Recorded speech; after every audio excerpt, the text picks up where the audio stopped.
the people that are successful and actually doing the thing and building the AI startup, what are they doing versus the people that aren't? I would say two things. There's two things that they are doing differently.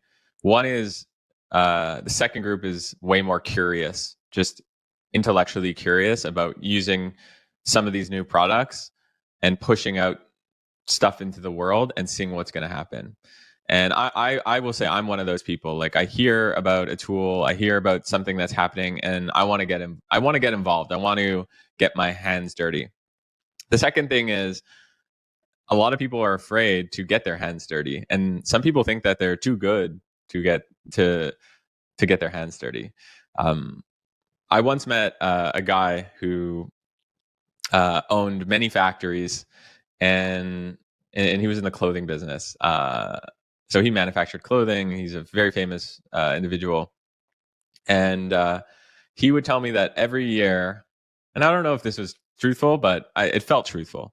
Every year, he would go and sweep the floors of his factories for one day only.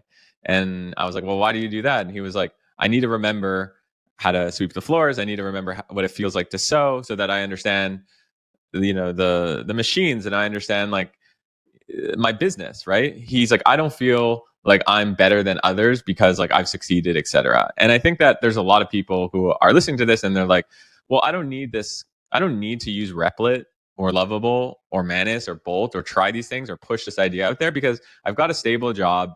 I'm okay. I'll do it in 6 months when the tools get easier. People say, I hear this narrative a lot. Oh, it's not that good. It wasn't able to actually do what I wanted to do, but it was 96% there.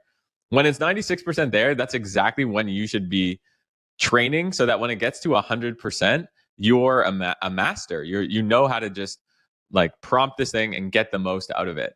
So my hope is that 100% of people listen to this, and they, even if they don't believe that we're at the 100% mark in AI, in terms of the output quality. And by the way, I actually don't think we're at 100%. But even if we're not there, they still say, okay, I'm going to go implement these things as a part of my workflow. I might not ship products that do 10K a month, 20K a month, 50K a month and build companies around it. But having it as a part of my workflow is going to make me smarter, and being smarter is going to yield good results than not being smart about these tools.